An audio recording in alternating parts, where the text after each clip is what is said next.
Hi, my beautiful, cheerful and lovely family. Welcome back to your one and only home, Mr. Peter Stories. I hope each and every one of you is doing well, feeling blessed and surrounded by love. Before we begin, let's take a moment for something truly special, a heartfelt prayer for anyone feeling stressed, lost or in need of peace. Dear God, I lift up my beautiful family to you. Fill their hearts with strength, peace, and boundless happiness. Ease their burdens, calm their worries, and bless their paths with love and success. Let them always feel your presence, guiding them toward joy and fulfillment. Amen. Today is not just any day. It is a day overflowing with love, laughter, and beautiful emotions. My beloved sister is getting married. My heart is bursting with joy, and I can't wait to see her step into this new chapter of her life, filled with endless happiness. Please, my beautiful family, keep her in your prayers for a marriage blessed with love, peace, and prosperity. Now tell me, how did you feel about the last story? Did it touch your heart? Did it make you dream, smile, or even shed a tear? Every time you share your love in the comments, my heart swells with gratitude. Your words, your support, your presence, it all means the world to me. So, my beautiful family, get ready. Today's journey is one of love, passion, and emotions so deep they'll leave your heart racing. Sit back, relax, and let's dive into a story that will stay with you long after it ends. The early morning sun painted Manhattan's skyline in hues of gold and amber as Reese Holden emerged from the 6 train at Grand Central Station. Her heart fluttered beneath her crisp white blouse as she joined the river of commuters flowing through the terminal's cavernous main concourse. The constellation-scattered ceiling above seemed to mirror the stars still dancing in her dreams. Dreams that had carried her from the red clay roads of Millbrook, Georgia, to this concrete jungle of possibilities. Reese paused before the terminal's famous clock, its opal face gleaming like a full moon above the rushing crowds. She had arrived an hour early for her interview at Vespa Industries, but punctuality had been ingrained in her since childhood. Her mother's words echoed in her mind. Early is on time is late, and late is unacceptable.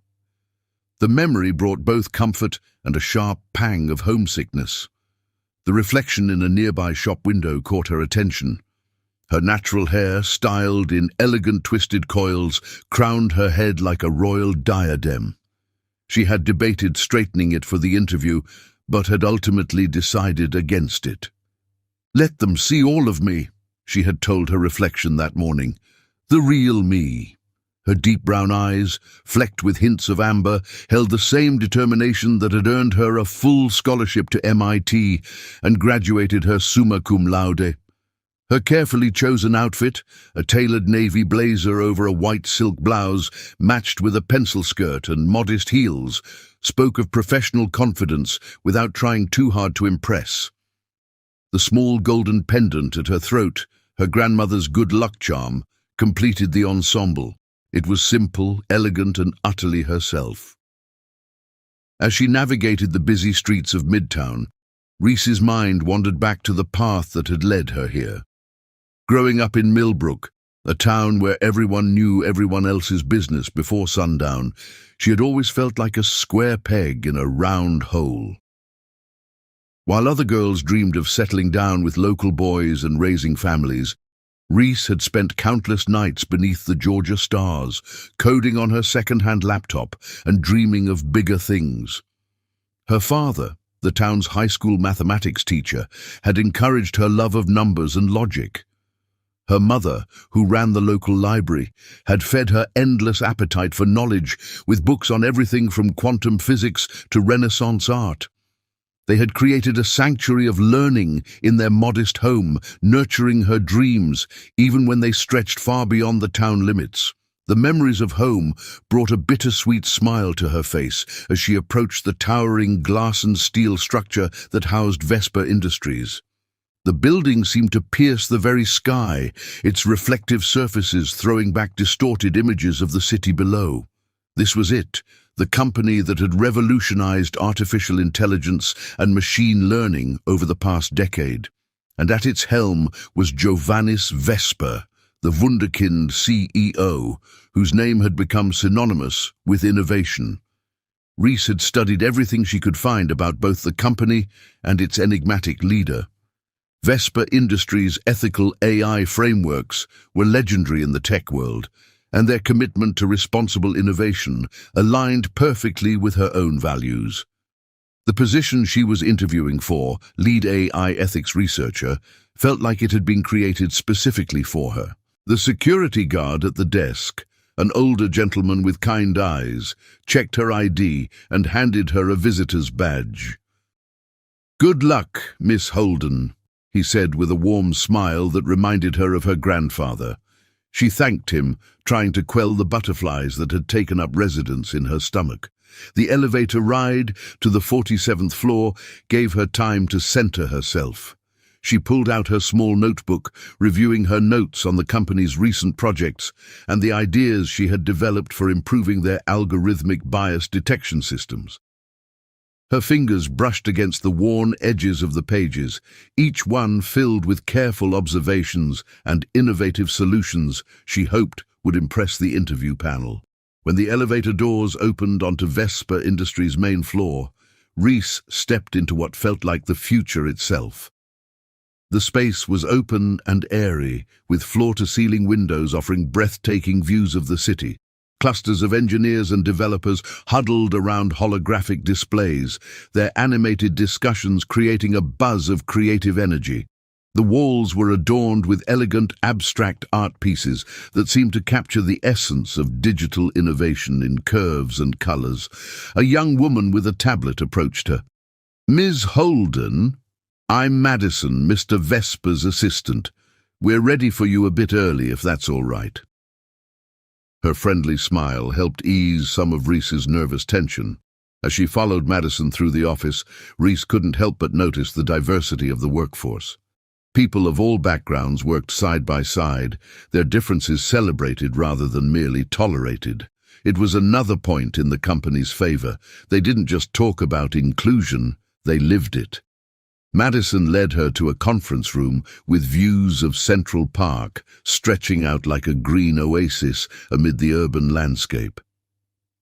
"Mr. Vesper will be joining us shortly," she explained, offering Rees water or coffee. "Would you like a few minutes to prepare?"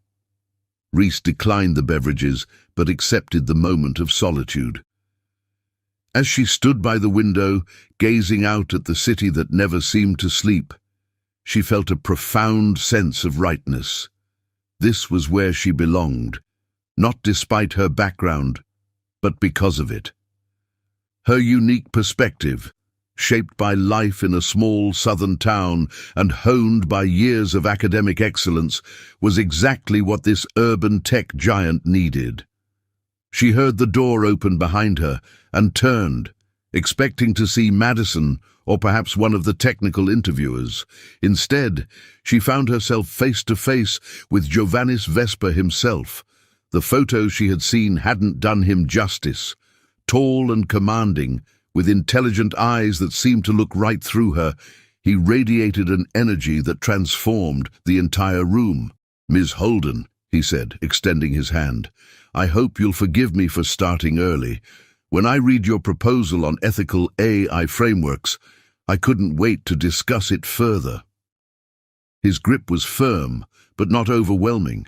His smile genuine rather than practiced. Rees felt something shift in the atmosphere, like the moment before a summer storm breaks over Georgia pine forests. As she took her seat across from him, she had no way of knowing that this interview would change not just her career, but the entire course of her life. "Now," Johannes said, placing her resume on the table between them, "tell me more about your ideas for incorporating cultural context into AI decision-making processes. Your approach is unlike anything we've seen before." Rees took a deep breath, straightened her shoulders, and began to speak. The words flowed naturally, her passion for the subject evident in every sentence. She didn't notice how Giovannis leaned forward slightly, captivated not just by her ideas, but by the brilliant light that seemed to emanate from within her as she spoke. The morning sun continued its journey across the Manhattan sky, casting ever-changing patterns through the floor-to-ceiling windows. Neither of them realized that this moment, this perfectly ordinary Tuesday morning, would become the first page of their extraordinary story. In the years to come, they would both look back on this day and recognize it for what it was. Not just a job interview, but destiny disguised as coincidence. As Reese outlined her vision for the future of ethical AI, her voice strong and clear in the pristine conference room, the city below continued its eternal dance of commerce and dreams. And somewhere, in the vast tapestry of time and chance, the threads of two lives began to intertwine in ways that neither science nor logic could have predicted. The chapter of her life that had begun in the red clay fields of Georgia was ending, and a new one was beginning here, in the glass and steel canyons of Manhattan. But some things would remain constant: her determination, her integrity, and her unwavering belief that technology should serve humanity, not the other way around. These were the qualities that would not only land her the job, but eventually capture the heart of the man sitting across from her, though neither of them could have guessed it in that moment. As she concluded her presentation, Reese felt a subtle shift in the energy of the room. Giovannis was looking at her not just with professional interest, but with something deeper, something that would take both of them months to understand, and even longer to acknowledge. But for now, they were simply interviewer and candidate, two professionals discussing the future of technology, while destiny quietly wrote the first lines of their story in the morning light of a Manhattan spring day. Chapter 2. The First Encounter. Giovannis Vespa had conducted countless interviews throughout his career, each one following a carefully crafted script designed to identify the brightest minds in tech. But as he sat in his corner office later that evening, watching the sun paint the Manhattan skyline in shades of purple and gold, he couldn't stop thinking about how thoroughly Reese Holden had disrupted his routine. The light from his desk lamp cast a warm glow across the stack of resumes he'd reviewed that day. Hers sat on top, the crisp paper bearing impressive credentials that only told half the story. What the resume couldn't capture was the way her eyes lit up when she spoke about ethical AI implementation, or how her hands moved gracefully as she sketched out complex algorithms on the whiteboard. He pulled up the security footage from the lobby on his tablet, a habit he'd developed to study candidates' behavior when they thought no one was watching. There she was, arriving early, exchanging warm words with Arthur, the security guard. Most executives barely acknowledged the man's existence, but Reese had taken the time to learn his name, to share a genuine smile. Running his fingers through his dark hair, Giovannis realized he'd been studying the footage for longer than necessary. At 34, he'd built Vespa Industries through disciplined focus and unwavering dedication. Romance had never been part of the equation. His last relationship had ended 2 years ago when his girlfriend grew tired of competing with his company for attention. Since then, he'd convinced himself that personal entanglements would only complicate his vision for the future. But there was something different about Reese Holden. It wasn't just her beauty, though. That was undeniable. Her warm brown skin seemed to glow from within, and those eyes, intelligent, challenging, yet somehow gentle, had seen right through his carefully constructed professional facade. The next morning, Giovannis arrived earlier than usual, something stirring in his chest as he entered the building. He told himself he was just eager to review the quarterly reports, but his eyes kept drifting to the clock. The HR department wouldn't make their hiring decision for at least another week, following standard protocol. For the first time in years, he considered bypassing the usual procedures. Madison appeared in his doorway, tablet in hand. "Sir, the board members are waiting in the conference room for the morning briefing." He nodded, gathering his thoughts. Madison, about yesterday's AI ethics researcher interviews. Ms. Holden's interview. The hiring committee was very impressed. They're planning to schedule second-round interviews for next week. Cancel them, he said, surprising himself with the decisiveness in his voice. Send her an offer letter today, full benefits, signing bonus, and... He paused, considering. Set up her office on this floor. Madison's eyebrows rose slightly. She'd been with him long enough to know this was unusual. The AI ethics department is on 32, sir. I know. But this position will require frequent collaboration with executive leadership. The excuse sounded hollow, even to his ears, but Madison simply nodded and made a note on her tablet. The morning briefing dragged on endlessly. Giovannis found himself sketching complex neural network patterns in his notebook, similar to the ones Reese had described during her interview. Her innovative approach to reducing algorithmic bias had been brilliant, incorporating cultural context markers into the base code itself, rather than trying to correct for bias after the fact. By afternoon, he'd received confirmation that Reese had accepted the position. She would start in 2 weeks. Giovanni spent an embarrassing amount of time reorganizing his calendar to ensure he'd be in the office for her first day. The intervening weeks passed with excruciating slowness. Giovannis threw himself into work, overseeing the launch of 3 new projects and finalizing the acquisition of a promising startup. But his thoughts kept drifting to the way Reese had challenged his assumptions during the interview, how she'd stood her ground when defending her ideas. Finally, the morning of her first day arrived. Giovannis had already been in the office for 2 hours, reviewing her paperwork for the 4th time when Madison announced her arrival. He waited 5 minutes, an eternity, before casually making his way to the floor's common area where new employees typically gathered for orientation. Reese stood by the window, the morning light creating a halo around her elegant frame. She wore a deep purple dress that complemented her skin tone perfectly, with a tailored blazer that spoke of professional confidence. Several other employees had gathered around her, already drawn to her natural warmth and charisma. "Ms. Holden," he said, approaching the group, "welcome to Vesper Industries." She turned, and for a moment their eyes met. Something electric passed between them, making his chest tighten in a way that had nothing to do with his morning coffee. "Mr. Vesper," she replied, her voice carrying that hint of southern warmth that had haunted his thoughts. "Thank you for this opportunity." He gave her a brief tour of the office himself, ignoring Madison's pointed looks. As they walked, he found himself sharing more than just company protocols. He told her about his vision for ethical AI development, his hopes for creating technology that would genuinely improve lives rather than just generate profits. Reese listened intently, asking questions that demonstrated not only her technical expertise, but also a deep understanding of the human implications of their work. When she spoke about her own experiences with algorithmic bias and her ideas for addressing it, Giovannis found himself leaning in, drawn not just to her words, but to the passion behind them.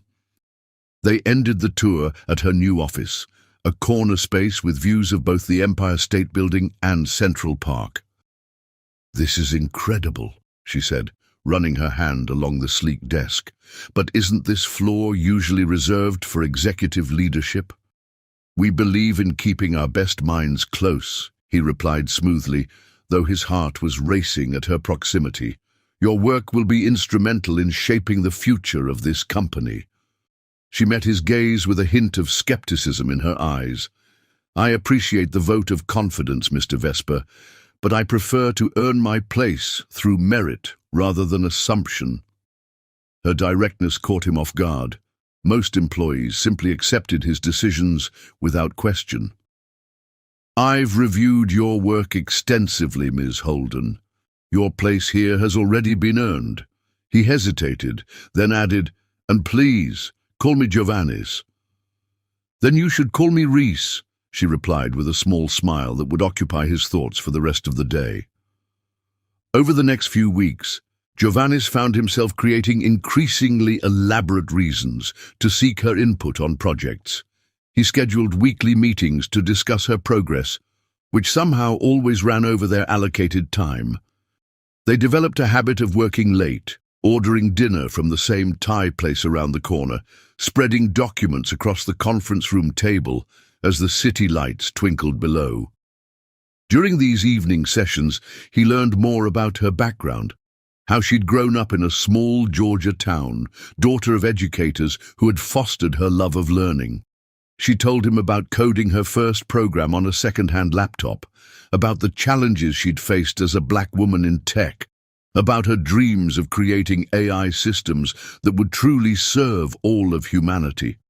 In turn, he found himself sharing things he rarely discussed: his Hungarian parents' immigration story, the pressure of being a first-generation American, the lonely nights spent building his company while his peers were building families. Something about Reese made him want to be more than just the successful CEO. It made him want to be understood. One evening, as they reviewed the latest algorithmic test results, their hands brushed, reaching for the same document. The contact was brief but electric, sending a jolt through his system that no amount of coffee could replicate. When he looked up, he found Reese watching him with an unreadable expression. "We should probably call it a night," she said softly, gathering her papers. "It's getting late." Giovannis wanted to protest, to find some reason to extend their time together, but he knew she was right. As he watched her walk toward the elevator, her heels clicking softly on the polished floor, he realized with startling clarity that he was in danger of falling for her completely. Later that night, in his penthouse apartment overlooking the city, Giovannis poured himself a glass of his father's favorite Hungarian wine. The city sprawled below him, a glittering tapestry of lights and possibilities, but all he could think about was the way Reese's eyes crinkled when she smiled, how her laugh seemed to fill empty spaces he hadn't known existed in his life. He was playing a dangerous game, he knew. Office romances were complicated enough without the added complexity of their positions in the company. But for the first time in his life, Giovannis Vespa found himself willing to risk everything for something that spreadsheets and algorithms couldn't quantify. As he stood at his window, watching the city that never sleeps, he made a decision. He would take things slow, be professional, get to know her properly. But something told him that Reese Holden was worth any risk, worth upending every carefully laid plan he'd ever made. The wine in his glass caught the light, rich and deep, like the color of her eyes. Tomorrow, he decided, he would ask her to lunch, somewhere away from the office, somewhere they could just be Giovannis and Reese, not CEO and employee. Whether she accepted or not would set the course for everything that followed. With that thought, he turned from the window and toward his home office, where he spent the next several hours reviewing her latest proposal for improving their AI systems. If anyone noticed that his comments on her work were more extensive and thoughtful than usual, they didn't mention it. And if he smiled every time he came across a particularly elegant solution in her code, well, that was nobody's business but his own. Chapter 3. Professional Boundaries. The New York summer arrived with a vengeance, turning the city streets into heat-shimmering canyons of concrete and steel. Inside Vespa Industries, the climate control kept everything perfectly temperate, but Reese Holden could feel a different kind of heat building, one that no amount of air conditioning could dispel. 3 months into her position as lead AI ethics researcher, she had already revolutionized several of the company's core algorithms. Her office walls were covered with complex flowcharts and mathematical proofs, each one representing another step toward more equitable artificial intelligence. But lately, she found herself distracted by the way Giovannis's cologne would linger in her office after their meetings, how his presence seemed to charge the air with electricity. One particularly sweltering Wednesday morning, Reese arrived early to prepare for a crucial presentation to the board. The sun had barely risen over Manhattan when she stepped out of the elevator, only to find Giovannis already there, his suit jacket draped over a chair as he studied her latest proposal on the conference room's digital display. "You're here early," she said, trying to ignore how the morning light softened his usually sharp features. He turned, and something in his expression made her heart skip. "I wanted to review your findings before the board meeting. Your work on cultural context integration is remarkable." The praise warmed her, but she maintained her professional demeanor. "Thank you, but it's really the team's work. Marcus and Priya have been instrumental in developing the new frameworks." Giovannis moved closer, pointing to a particular section of her presentation. "This part here, about incorporating diverse linguistic patterns into the base code, that's all you, Reese. I remember you mentioning this concept in your interview." The mention of their first meeting hung in the air between them. Reese busied herself with arranging her notes, trying not to remember how his eyes had lit up that day when she'd challenged his assumptions about AI development. Their morning routine had become a delicate dance of professional collaboration and carefully maintained boundaries. She'd notice him watching her during meetings, his gaze intense when she spoke about her passion for ethical technology.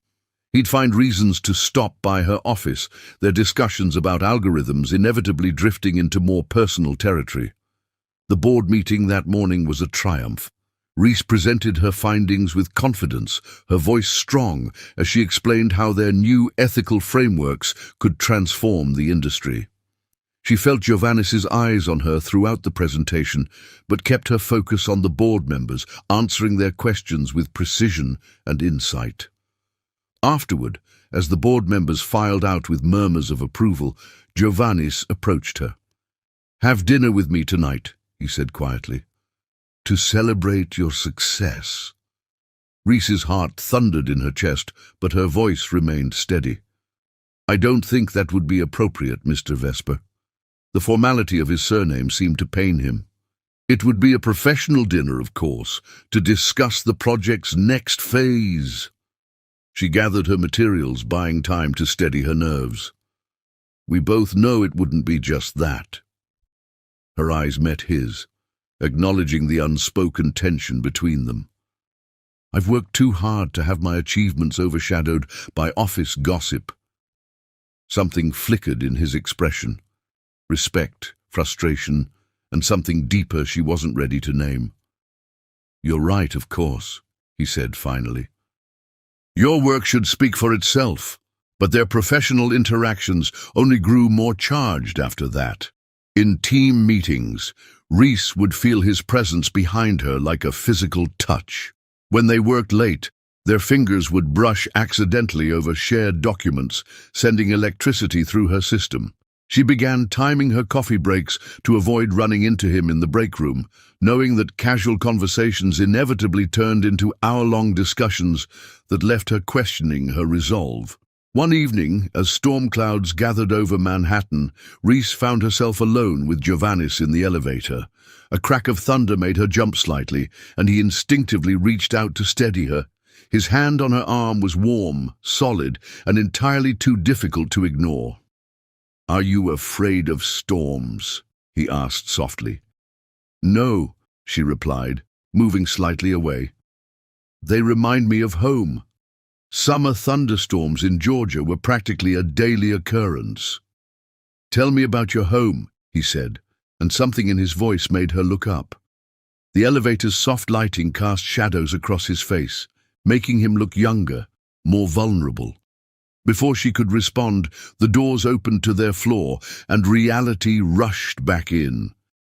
"Another time, perhaps," she said, stepping out quickly. "I have a deadline to meet." That night, working late in her office, Reese found herself staring at the city through rain-streaked windows. The storm had intensified, turning Manhattan into a blur of neon reflections and shadow. She thought about Giovannis, probably still in his office down the hall, and all the reasons why giving in to their attraction would be a mistake. Her phone buzzed with a text from her mother. "Baby girl, you're working too hard. Don't forget to live a little." Reese smiled at her mother's uncanny timing. Sophia Holden had always seemed to know exactly when her daughter needed guidance, but this situation was more complicated than any she'd faced before. A knock at her door startled her from her thoughts. Giovannis stood there, holding 2 cups of her favorite Ethiopian coffee. "I thought you might need this," he said, offering her one. "The storm doesn't look like it's letting up anytime soon." She accepted the coffee, careful not to let their fingers touch. "Thank you. You didn't have to stay late just to bring me coffee." "I stayed late because I wanted to show you something." He moved to her computer, pulling up a new project file. "I've been working on implementing your cultural context algorithms in our healthcare AI division. The preliminary results are fascinating." For the next hour, they lost themselves in code and possibility, the storm raging outside forgotten. Reese found herself drawn not just to his brilliant mind, but to the way he truly listened to her ideas, how he built upon them with insights of his own. When they finally surfaced from their work, she realized how close they were standing. She could smell his cologne, see the slight shadow of stubble on his jaw. For a moment, neither of them moved. "Reese," he said softly, her name like a prayer on his lips. She stepped back, putting her desk between them. "We can't, Giovannis. You know we can't." He ran a hand through his hair, a gesture she'd come to recognize as frustration. "Why not?" "Because I'm the CEO? Because it might complicate things? Because I've spent my entire career fighting to be taken seriously," she said, her voice firm despite the tremor in her heart. "Because every achievement, every breakthrough would be questioned. People would assume I earned my position through something other than merit." "Anyone who knows your work would never think that," he argued, but she could see in his eyes that he understood. "It's not about what people think," she said softly. "It's about what I know I'm capable of. I need to prove that to myself, without any complications." The silence that followed was heavy with unspoken words. Finally, Giovannis nodded. "I respect that," he said. "But I hope you know that my interest in you has everything to do with your brilliant mind and incredible spirit, and nothing to do with your position in this company." After he left, Reese stayed in her office until the storm passed, watching the city lights emerge from the rain. She thought about the way her heart raced whenever he was near, about the dreams she'd fought so hard to achieve, about the fine line between professional success and personal happiness. Her computer screen still displayed their shared work, lines of code that represented hours of collaboration. She'd never met anyone who understood her vision for ethical technology the way Giovannis did. Their minds seemed to operate on the same wavelength, finishing each other's thoughts and building on each other's ideas. But that intellectual compatibility was part of what made their situation so dangerous. How could she be sure her professional achievements would be viewed, independently of their personal connection? How could she maintain objectivity when every interaction left her wanting more? As she finally gathered her things to leave, Reese caught her reflection in the window. The woman who looked back at her was stronger than she'd ever been, standing on the cusp of revolutionary developments in AI ethics. She couldn't risk everything she'd worked for, no matter how compelling the temptation. The next morning, she arrived early as usual, only to find a small package on her desk. Inside was a book on Hungarian folklore, something she'd mentioned wanting to read weeks ago during one of their late-night discussions. The note simply read, "Your mind is extraordinary. Everything else can wait." J. Reese traced her fingers over his handwriting, then carefully placed the book in her drawer.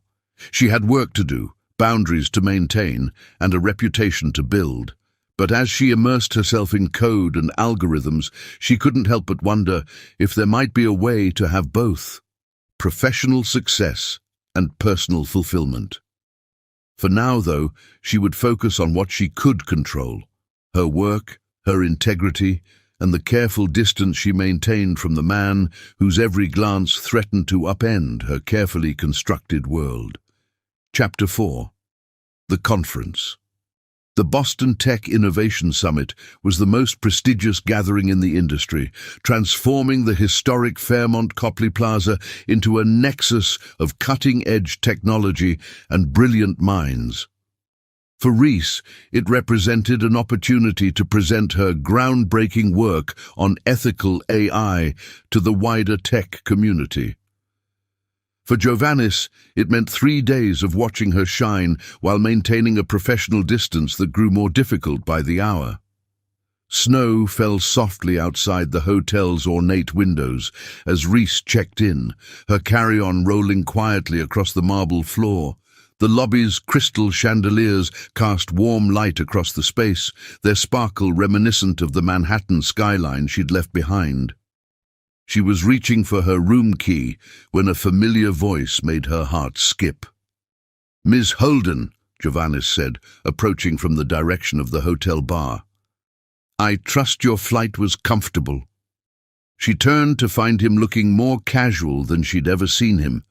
His suit jacket draped over one arm, the top button of his shirt undone. "Mr. Vesper," she replied, noting how the informal setting seemed to soften the edges of their usual professional dynamic. "The flight was fine, thank you." "Please, we're away from the office. It's Jovanis." His smile held a warmth that had nothing to do with the roaring fireplace in the lobby. "Would you join me for dinner?" "The hotel's restaurant is supposed to be excellent, and we should discuss tomorrow's keynote." Reese hesitated.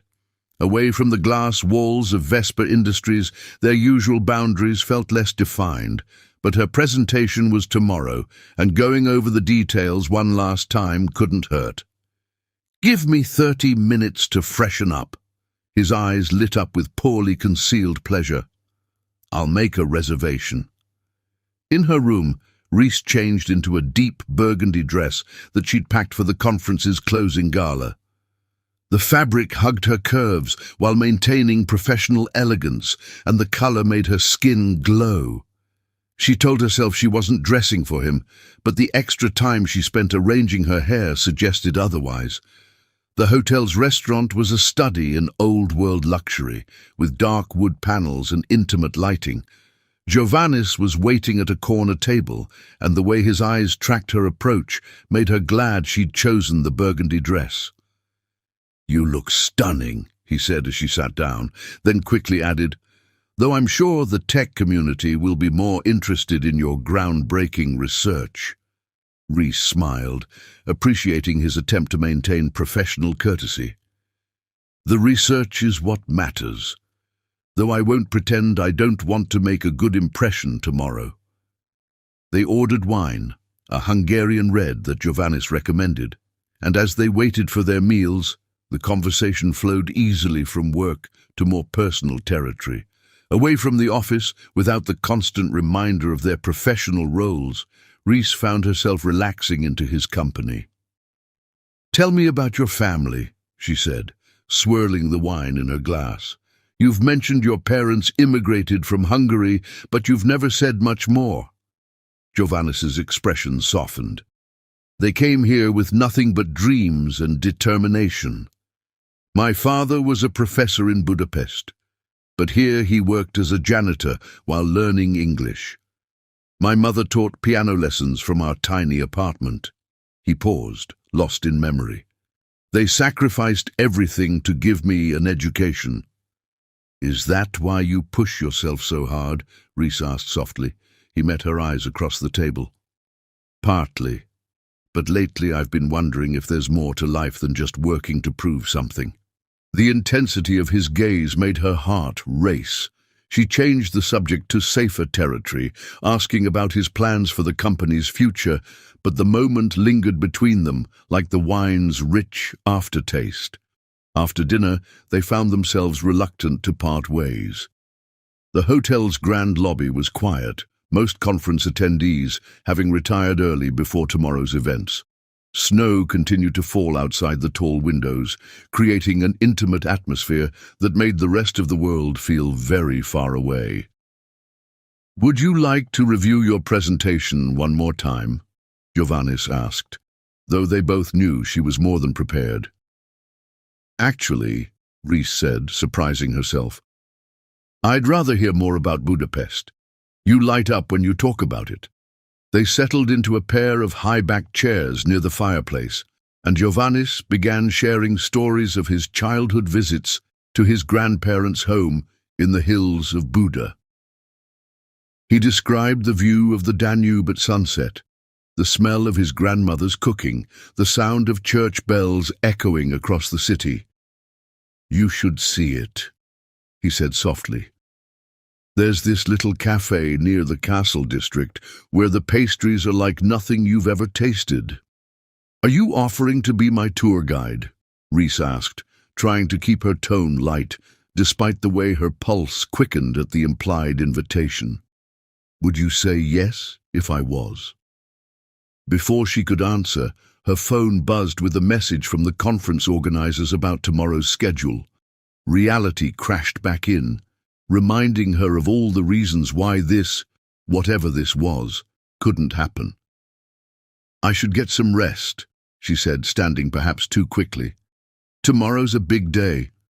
Giovannis rose as well, concern crossing his features. "Reese, I didn't mean to make you uncomfortable." "You didn't," she assured him, though they both knew it wasn't entirely true. "I just need to focus on the presentation right now. Everything else—" She trailed off, unsure how to finish that thought. "Everything else can wait," he completed for her, echoing the note he'd left with the book of Hungarian folklore weeks ago. She nodded, grateful for his understanding. "Good night, Giovannis." "Good night, Reese. You're going to be brilliant tomorrow." In her room, Reese tried to focus on reviewing her slides one last time, but her mind kept drifting to the way Giovannis had looked in the firelight, how his voice had softened when he spoke of his homeland. The professional boundaries she'd worked so hard to maintain felt increasingly like arbitrary lines drawn in sand, slowly being erased by the tide of their growing connection. The next morning dawned clear and cold, the fresh snow making Boston look like a scene from a postcard. Reese arrived at the conference center early, her presentation ready, her mind focused. When she took the stage, she saw Giovannis in the front row, his presence both comforting and distracting. Her presentation was a triumph. She spoke with passion and authority about the importance of ethical AI development, her innovative solutions drawing enthusiastic responses from the audience. During the Q&A session, she handled even the most challenging questions with grace and insight. Afterward, as colleagues and competitors alike crowded around to congratulate her, she caught glimpses of Giovannis, watching from a distance, pride evident in his expression. Their eyes met briefly across the room, and in that moment, something shifted between them. A recognition that what they shared went far beyond professional admiration. That evening, the conference hosted a cocktail reception in the hotel's grand ballroom. Reese found herself surrounded by industry leaders eager to discuss her work, but her awareness of Giovannis's presence never wavered. He moved through the crowd with easy charm, but she noticed how his gaze consistently found its way back to her. As the evening wore on, the crowd thinned, and soft jazz from the hotel's quartet replaced the earlier buzz of conversation. Reese stepped out onto the ballroom's terrace, needing a moment of quiet. The snow had stopped, leaving the city blanketed in white, the lights of Boston twinkling like stars fallen to earth. She heard the terrace door open behind her and knew without turning that it was Giovannis. He draped his jacket over her shoulders, the fabric warm from his body and carrying his familiar scent. "You were incredible today," he said, moving to stand beside her at the railing. "Though I knew you would be." "Thank you," she replied, pulling his jacket closer around her, "for believing in me from the beginning." They stood in comfortable silence, watching their breath mist in the cold air. The music from inside drifted out to them, a slow melody that seemed to match the gentle fall of snowflakes that had begun again. "Dance with me?" Giovannis asked softly. Rhys turned to look at him, finding vulnerability in his expression that she'd never seen before. "Here," he confirmed, "where we're just Rhys and Giovanni's, not CEO and employee, just two people in the snow." She should have said no, should have maintained the professional distance that had served her so well. Instead, she stepped into his arms, letting him draw her close as they swayed to the distant music. His hand was warm against her back, his cheek brushing her temple. They moved together, as if they'd done this 100 times before, finding a rhythm as natural as their intellectual connections had been from the start. "This changes everything," she whispered, both a warning and a recognition. "Maybe everything needed to change," he replied, his voice low and intimate in the space between them. The snow fell silently around them, each flake carrying possibilities neither of them had dared to consider before this moment. Tomorrow they would return to Manhattan, to their roles and responsibilities, to the complex reality of their professional relationship. But for now, they allowed themselves this dance, this moment of perfect understanding beneath the Boston stars. Chapter 5.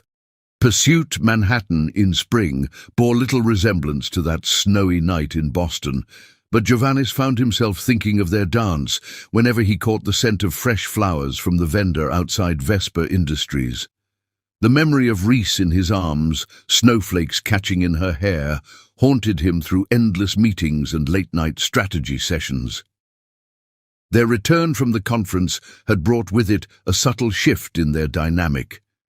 The professional boundaries remained, but there was an undercurrent now, an electricity that charged even their most mundane interactions. Giovannis found himself planning his pursuit of Rhys with the same careful attention he'd once reserved for corporate acquisitions. It began with small gestures. Every morning, her favorite Ethiopian coffee would appear on her desk, steam rising from the artisanal ceramic mug he'd had specially made for her. The mug bore an intricate design combining traditional African patterns with Hungarian folk art motifs, a fusion of their heritage that hadn't gone unnoticed. "You don't have to do this," Rhys said one morning, finding him placing the coffee on her desk. "I know," he replied, letting his fingers linger on the mug. "I want to." He arranged for her to speak at prestigious tech conferences, ensuring her groundbreaking work received the recognition it deserved.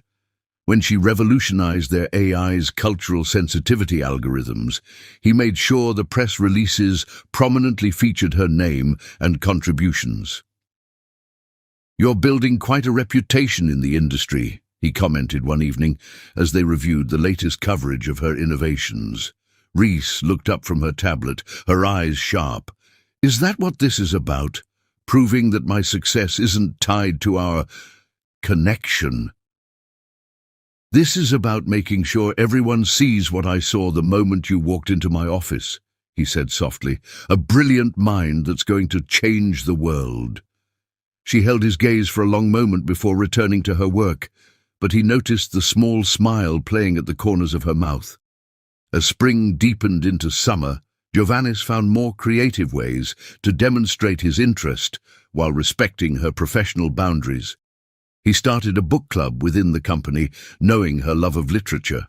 Their discussions of novels often turned into deep conversations about ethics, technology, and the future of humanity. During one particularly heated debate about the moral implications of artificial consciousness, Giovannis found himself mesmerized by the passion in her voice, the way her hands moved as she argued her point. The other employees had long since left, but they remained in the conference room, lost in their exchange of ideas. "You keep looking at me like that," Reese said finally, gathering her notes. "Like what?" "Like you're seeing something more than just another employee." "I've never seen you as just another employee, Reese," he admitted. "From the first day, you've been extraordinary." She stood, smoothing her skirt. "That's what concerns me." Before she could leave, he spoke again. "Have dinner with me tomorrow. Not here, not as colleagues. Let me take you to this little Hungarian restaurant in the village. The owner reminds me of my grandmother." Reese paused at the door. "Giovannis." "One dinner," he pressed. "If you can look me in the eye afterward and tell me this isn't worth exploring, I'll never mention it again." The next evening, Giovannis found himself more nervous than he'd been before any board meeting or product launch.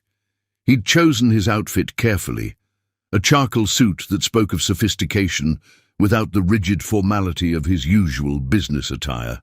The restaurant was intimate, with exposed brick walls and candlelight that cast warm shadows. When Reese arrived, wearing a dress the color of midnight, Giovannis forgot every carefully prepared comment he'd planned. "You look," he started. "Professional," she suggested with a slight smile. "Beautiful," he finished. "Though you're always beautiful, even when you're arguing about algorithm bias at 3 in the morning." Their table was in a quiet corner, surrounded by the soft murmur of Hungarian conversation and the rich aroma of paprika and home cooking. As they settled in, an elderly woman approached, her face creasing with joy at the sight of Giovannis. "Giovannis Dragam," she exclaimed, pulling him into a warm embrace. "It's been too long." "Magdaneni," he replied affectionately. "This is Reese. I wanted her to taste real Hungarian cooking." Magda turned to Reese, studying her with knowing eyes. "Ah, this is the one you spoke of. Yes, I see why now. Such intelligence in those eyes." She patted Reese's hand. "Don't worry, Kedvis. He's a good boy beneath all that business success. His grandmother and I were friends in the old country."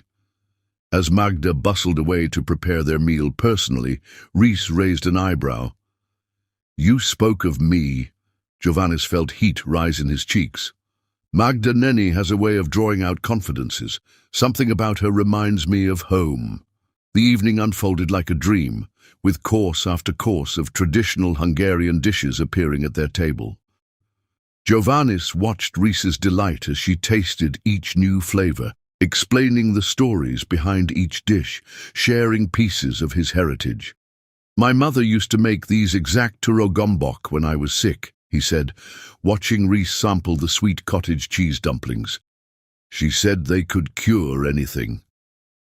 "Tell me more about her," Reese encouraged, and soon Giovannis found himself sharing stories he'd never told anyone at the company.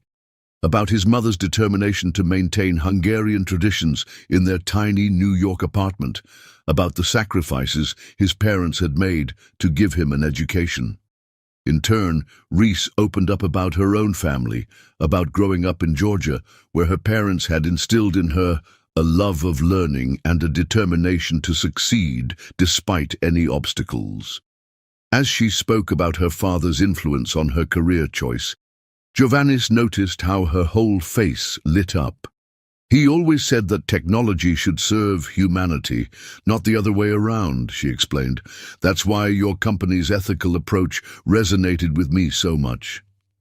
"Is that the only thing that resonated with you?" Giovannis asked softly. Reese met his eyes across the candlelight. "You know it wasn't." After dinner, neither wanted the evening to end. They walked through Washington Square Park, the spring night warm and full of possibility. Street musicians played somewhere in the distance, their music carrying on the gentle breeze. "Thank you for tonight," Reese said as they paused by the fountain, "for sharing your world with me." "I want to share everything with you," Giovannis replied, taking her hand. "Not just dinner, not just work, everything." She looked down at their joined hands.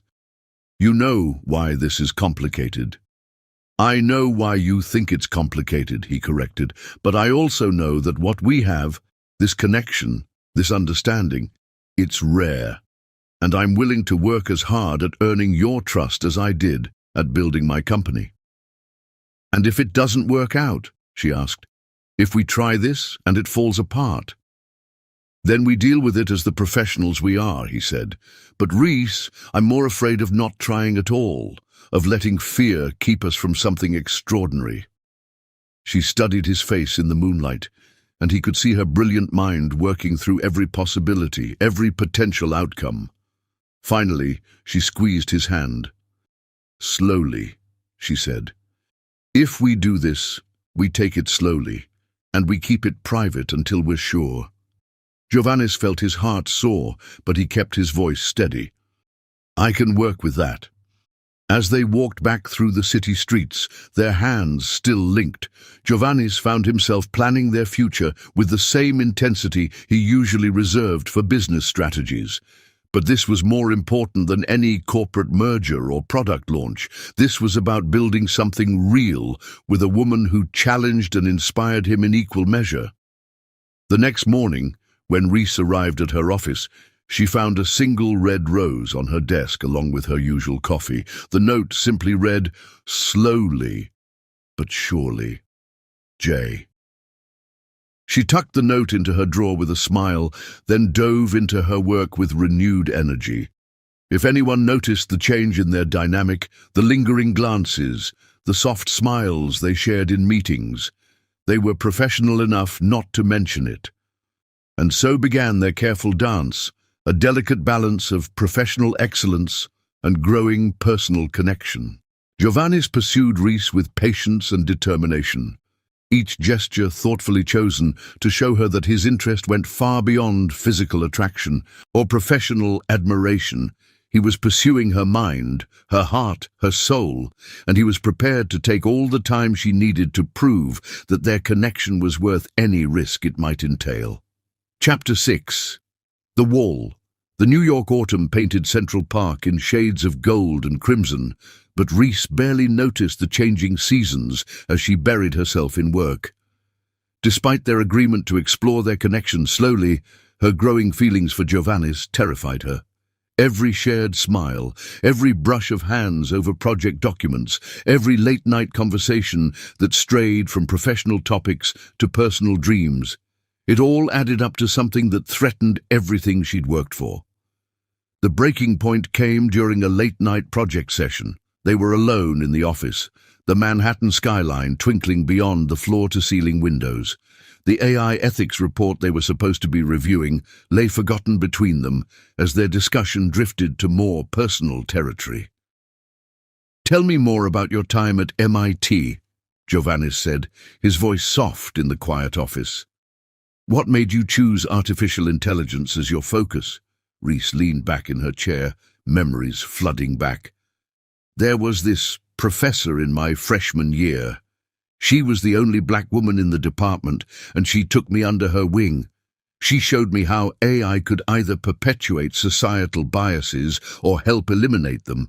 It all depended on who was writing the code. She sounds remarkable, Giovannis observed, his eyes never leaving her face. She was, still is. She taught me that being different wasn't a weakness. It was my superpower, my perspective, my experiences. They gave me insights others might miss. Reese smiled at the memory. She used to say that technology was like a mirror.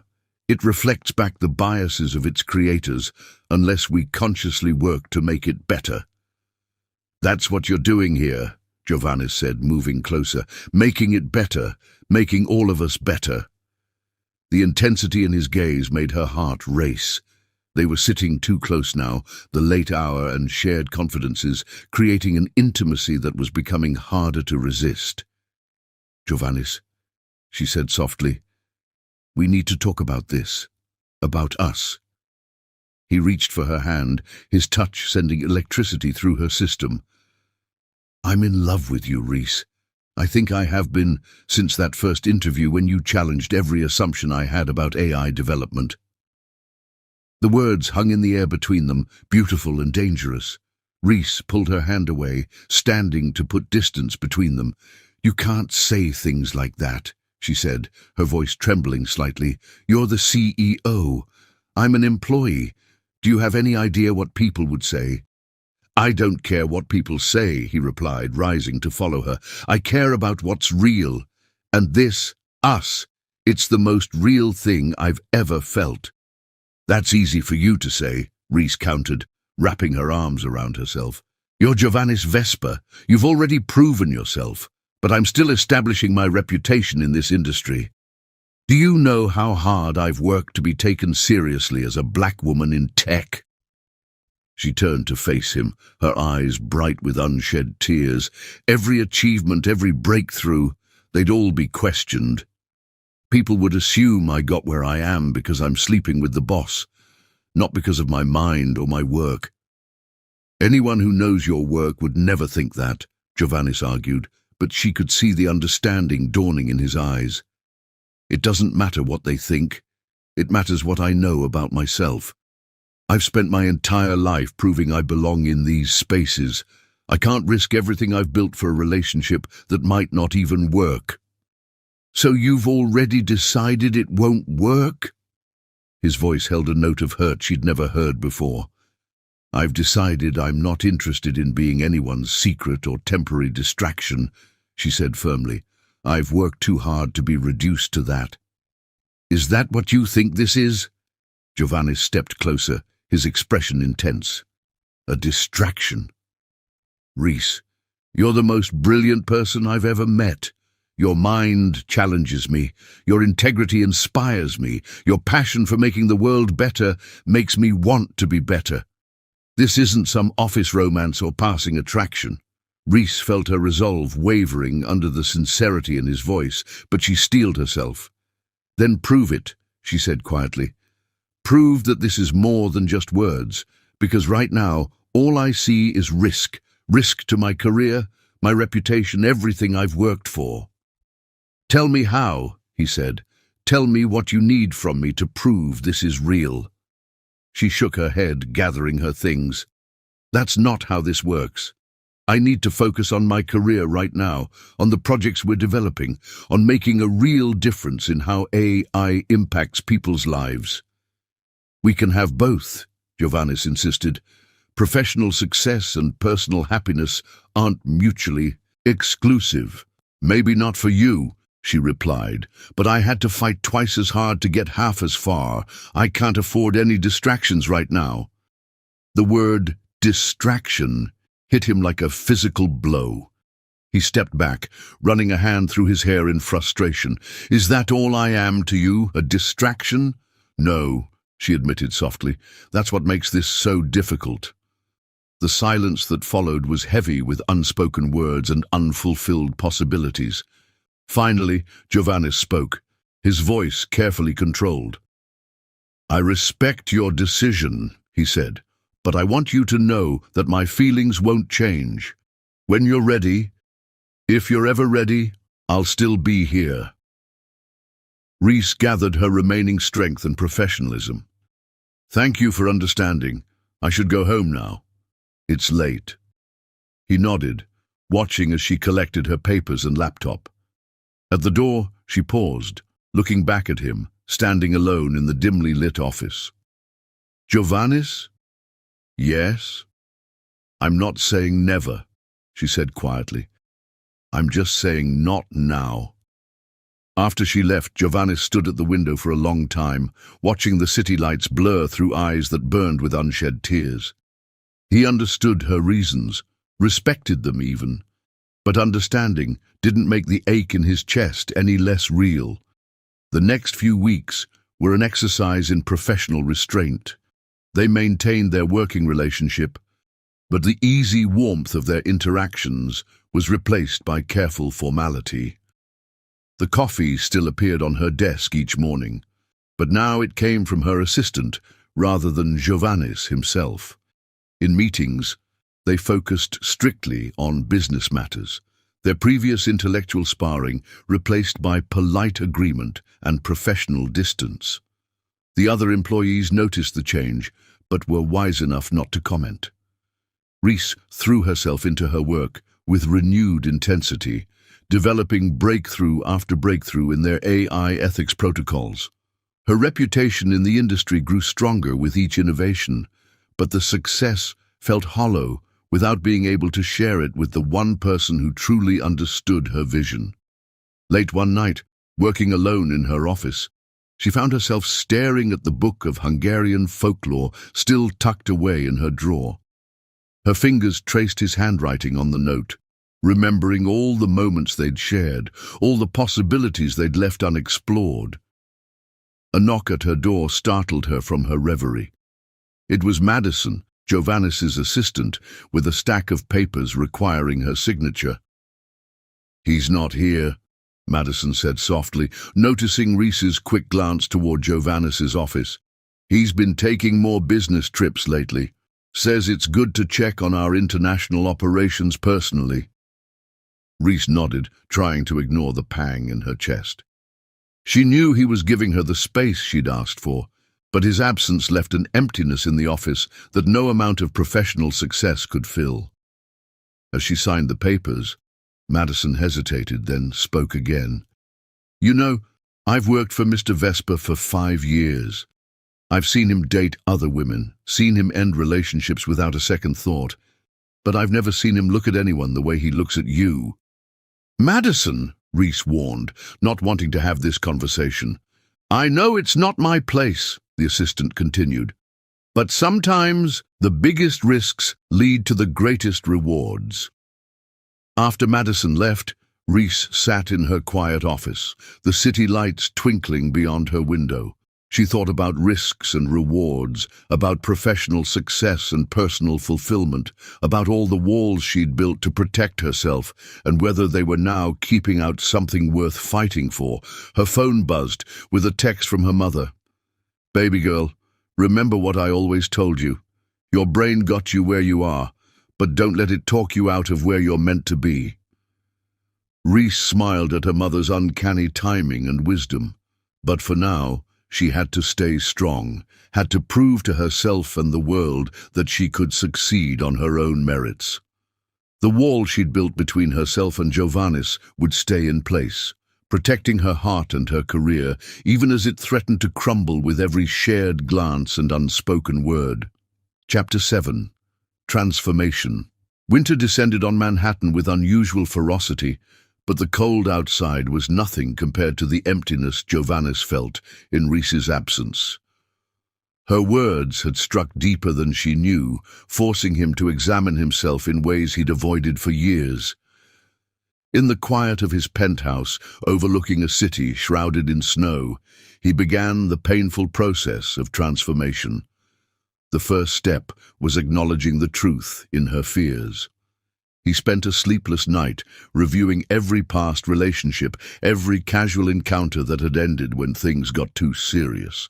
His mother's voice echoed in his memory. "Fiam, you build walls with your success, just like your father did." His father, brilliant, driven, and ultimately alone despite his marriage. The parallel hit Giovannis like a physical blow. He'd been repeating the same pattern, using his work as a shield against real intimacy, until Reese.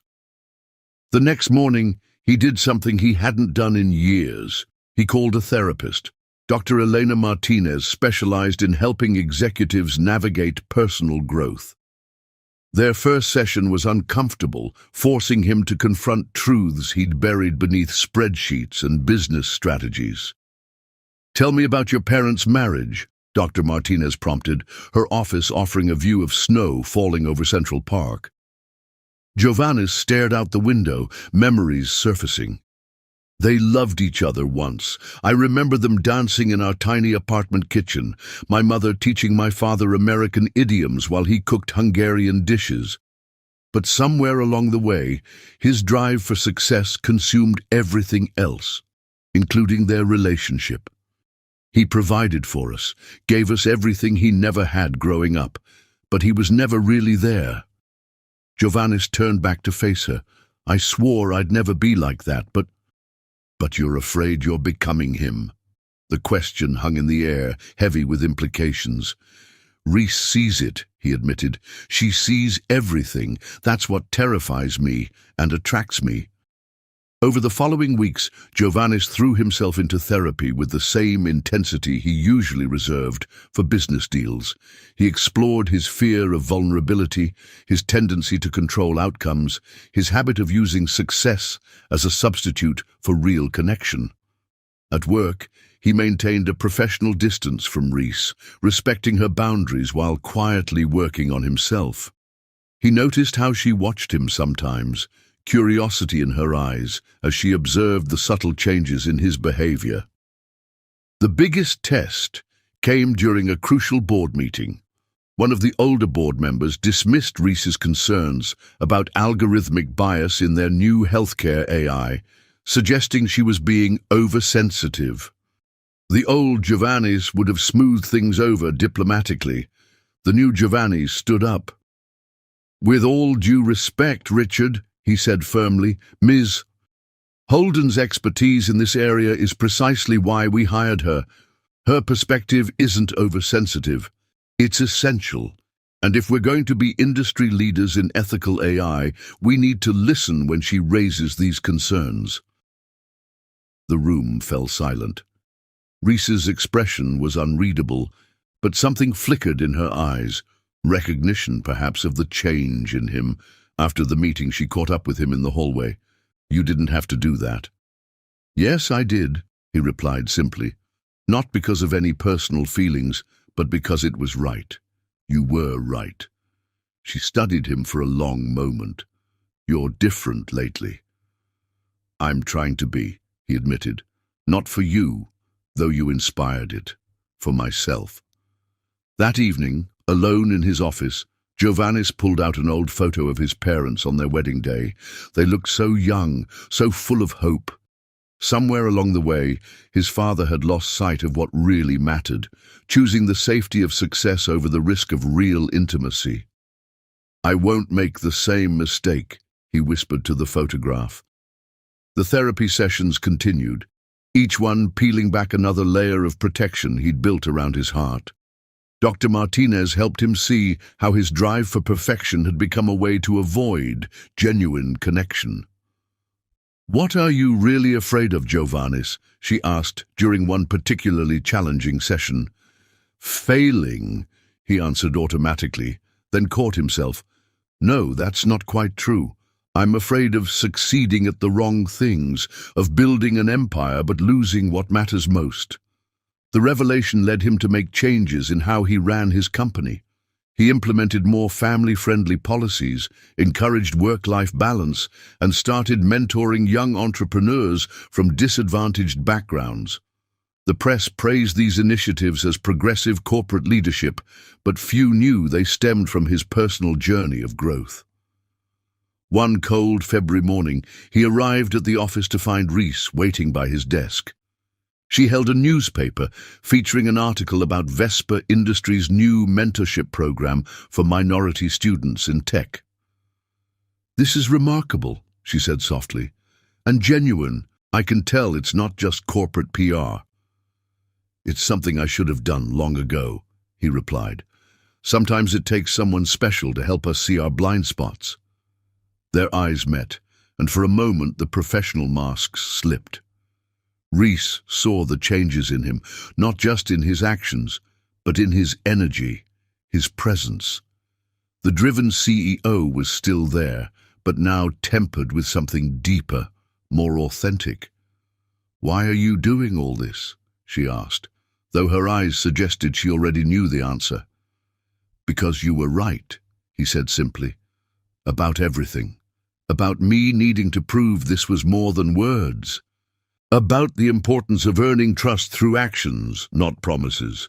About the need to be more than just successful, to be worthy." Reese's expression softened, but she maintained her professional composure. "The program will make a real difference for a lot of young people. That's the goal," he replied, "to create something meaningful, something that lasts beyond quarterly reports and stock prices." As she turned to leave, she paused at the door.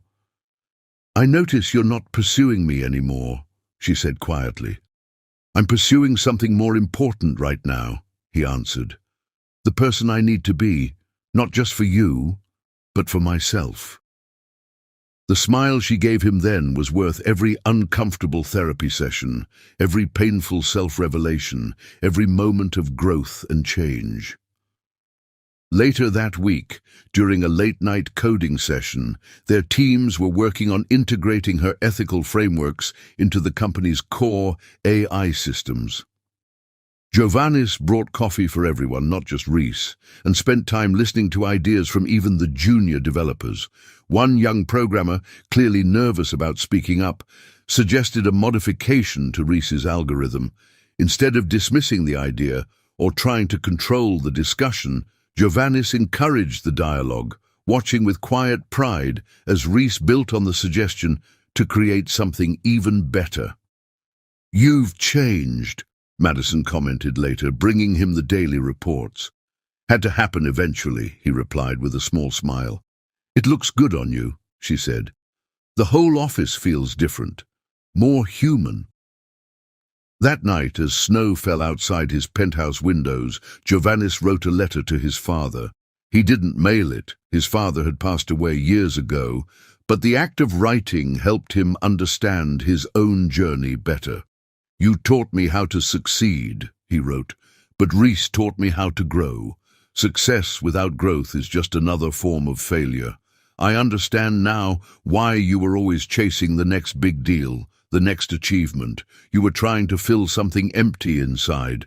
But I've learned that real fulfillment doesn't come from what we achieve. It comes from who we become." The transformation wasn't easy or quick. There were days when old habits crept back, when the temptation to control and direct everything became almost overwhelming. But each time he remembered Reese's words about proving himself through actions, not words. Slowly, steadily, Giovannis Vesper was becoming the man he needed to be. Not just for Reese, but for himself, his company, and the legacy he wanted to leave behind. Chapter 8. The night spring returned to Manhattan in a burst of cherry blossoms and renewed possibilities. Vesper Industries had just launched its groundbreaking ethical AI framework, a project that represented months of collaboration between Reese's team and Giovannis's leadership. The success was unprecedented, with tech giants and governments worldwide seeking to adopt their standards. The launch party was held in the company's renovated rooftop garden, a space that had been transformed under Giovannis's new initiative to create more sustainable communal workspaces. String lights twinkled overhead like stars, and the city spread out below them in a tapestry of lights and shadows. Reese stood at the edge of the crowd, watching Giovannis give his speech. He'd changed in the months since their confrontation, not just in obvious ways, but in subtle shifts that only someone who knew him well would notice. The aggressive drive for success had been replaced by something more measured, more genuine. "This success belongs to every member of our team," he was saying, his voice carrying across the rooftop. "But I want to especially acknowledge Dr. Reese Holden, whose brilliant mind and unwavering ethical standards have pushed us to be better, not just as a company, but as people." Their eyes met across the crowd, and Reese felt the familiar flutter in her chest. She'd watched his transformation from a distance, maintaining professional boundaries while quietly noting every change, every step forward. As the party wound down and guests began to leave, Reese found herself lingering, drawn to the quiet energy of the spring night. She stood by the rooftop's edge, looking out over the city she'd come to love. "Penny for your thoughts." Giovannis's voice came from behind her. She turned to find him holding 2 glasses of champagne. His tie loosened slightly in the warm evening air. "Just thinking about how far we've come," she said, accepting one of the glasses. "The project, the company, everything." "You mean how far I've come?" he said with a gentle smile. "It's okay to say it. I know I needed to change." "We all change," she replied. The question is whether we change for the better." They stood in comfortable silence, watching the city lights flicker below. The spring breeze carried the scent of blooming flowers from the rooftop garden, mixing with the familiar urban symphony of distant traffic and humming air conditioners. "Do you remember that night in Boston?" Giovannis asked suddenly. "When we danced in the snow?" Reese felt her heart skip. "Of course I do. I knew then that you would change my life," he said softly. "I just didn't understand how much." She turned to look at him, really look at him. The man before her was still Giovannis Vesper, brilliant CEO and visionary leader, but there was a depth to him now, a vulnerability that made him more human, more real. "Your therapy sessions," she said carefully. "They seem to be helping." He nodded. "Dr. Martinez helped me understand a lot about myself, about why I built walls with success just like my father did, about why real intimacy scared me more than any business challenge. And now," Reese asked, her voice barely above a whisper, "now I know that real strength isn't about control or success. It's about being brave enough to be vulnerable, to risk everything for what matters most." The moment stretched between them, charged with possibility. The rooftop was empty now except for them, the string lights casting a soft glow that made everything feel dreamlike. "Would you like to see something?" Giovannis asked, holding out his hand. Reese hesitated only a moment before taking it, letting him lead her through the rooftop garden to a door she'd never noticed before.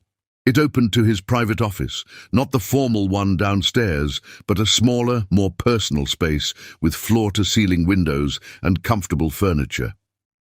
"I've been working on something," he said, moving to his desk and pulling out a leather-bound journal. "Every day since you challenged me to prove this was more than words, I've been writing. About my therapy insights, about the changes I wanted to make, about the man I wanted to become."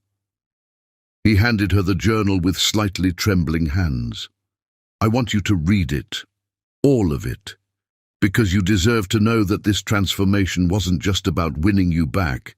It was about becoming someone worthy of the connection we share." Reese opened the journal, her fingers tracing his elegant handwriting. The entries were deeply personal, revealing a level of self-reflection and honesty that touched her heart. "April 15th, she read aloud. "Today in therapy we discussed my fear of ending up like my father, successful but alone. Reese saw this in me before I could see it myself. Her strength in maintaining boundaries forced me to confront my own weakness in avoiding real connection." She looked up to find him watching her with vulnerable eyes. "Giovannis." "Keep reading," he encouraged softly. As she turned the pages, she found entries about his changing approach to leadership, about the mentorship program he'd started, about late-night reflections on what really mattered in life. And woven through it all, like a golden thread, were his thoughts about her. Not just his feelings, but his deep respect for her integrity, her brilliance, her strength. "May 22nd, she read, her voice catching. "Watched Reese present her ethical AI framework to the board today. Her passion for making technology serve humanity rather than control it reminds me of what really matters. I'm not just becoming a better man because I love her, I'm becoming better because she showed me what real integrity looks like." The journal slipped from her hands as emotion overwhelmed her. Giovannis caught it gently, setting it aside before taking her hands in his. "I know we said we'd take things slowly," he said softly, "and I'll wait as long as you need. But I want you to know that this journey of change, it's real, it's permanent. Whether or not you ever choose to be with me, I'll never go back to being the man I was before." Reese looked down at their joined hands, feeling the warmth of his touch, the sincerity in his words. When she looked up again, there were tears in her eyes. "Kiss me," she whispered. He hesitated, searching her face. "Are you sure?" Instead of answering, she reached up and drew his face down to hers. Their first kiss was gentle, tentative, like the first drops of rain after a long drought. Then something broke loose in both of them, and the kiss deepened into something passionate and real. Giovannis pulled her closer, one hand tangling in her hair while the other pressed against the small of her back. Reese wound her arms around his neck, losing herself in the sensation of finally letting go of the walls she'd built. When they finally parted, both breathing heavily, the city lights seemed brighter somehow, the spring night warmer. Giovannis rested his forehead against hers, his eyes closed as if memorizing the moment. "Stay with me tonight," he whispered. Reese knew they were crossing a line that couldn't be uncrossed, but looking at the man before her, this new version of Giovannis who had worked so hard to grow, to change, to become worthy of trust, she found she didn't want to go back. "Yes," she said simply. That night was about more than physical passion, though there was plenty of that. It was about trust finally given and earned, about walls coming down and hearts opening up. They took their time exploring each other, learning each other's rhythms and responses, building something beautiful and real in the quiet hours of the spring night. Afterward, lying in his arms as dawn began to paint the sky in shades of pink and gold, Reese felt no regret, no fear about what tomorrow might bring. She had seen the truth of his transformation in his actions, his words, and now in the tender way he held her. "What are you thinking?" he murmured into her hair. "That some risks are worth taking," she replied, snuggling closer, "that sometimes the hardest walls to break down are the ones we build ourselves." Giovannis kissed her temple softly. "We'll figure this out together," he promised. "Whatever challenges come, we'll face them as equals, as partners." As the sun rose over Manhattan, painting the room in golden light, they knew that everything had changed. But unlike the changes that had come before, this one felt right, felt true. It felt like coming home. Chapter 9. The Choice. Morning light filtered through the floor-to-ceiling windows of Giovannis's penthouse, painting the room in soft golden hues. Reese stirred awake, momentarily disoriented by the unfamiliar surroundings. The events of the previous night came flooding back. The rooftop celebration, the journal, their first kiss, and everything that followed. She turned to find Giovannis watching her with such tenderness it made her heart ache. He reached out to trace her cheek with gentle fingers, as if ensuring she was real and not just a dream. "Good morning," he whispered, his voice still rough with sleep. "Good morning," she replied. But even as the words left her lips, reality began to creep in around the edges of their perfect moment. Giovannis must have seen something change in her expression, because he propped himself up on one elbow, concern crossing his features. "What's wrong?" Reese sat up, pulling the silk sheet around herself as she gathered her thoughts. The Manhattan skyline stretched out beyond the windows, reminding her of all the complexities waiting in the world beyond this room. "Last night was beautiful," she began carefully, "more beautiful than I ever imagined it could be. But we need to talk about what happens next." Giovannis sat up as well, his dark hair tousled from sleep. "I thought we were past all the doubts and fears. I've changed, Reese. You've seen it yourself." "You have changed," she agreed, turning to face him fully. "And I believe in that change. But this isn't just about your personal transformation. It's about our professional reality." She stood, wrapping the sheet around herself as she walked to the window. The city was already alive below them, people rushing to their morning commitments, unaware of the drama unfolding in the penthouse above. "Do you know what they'll say when this gets out?" she asked, her reflection overlaying the cityscape. "They won't see two people who fell in love. They'll see the black female executive sleeping with her CEO." "Since when do you care what others think?" Giovannis challenged, joining her at the window. "This isn't about what I think or what you think." Reese turned to face him. It's about the reality of the world we live in. Everything I've accomplished, my innovations in ethical AI, my leadership in the industry, it could all be overshadowed by this relationship. So, what are you saying? His voice held a note of fear she'd never heard before. That last night was a mistake. No, she said softly, reaching up to touch his face. Last night was perfect. But I meant what I said before. I won't be just another conquest, another chapter in Giovannis Vespa's story. If we do this, it has to be real, all in. Understanding dawned in his eyes.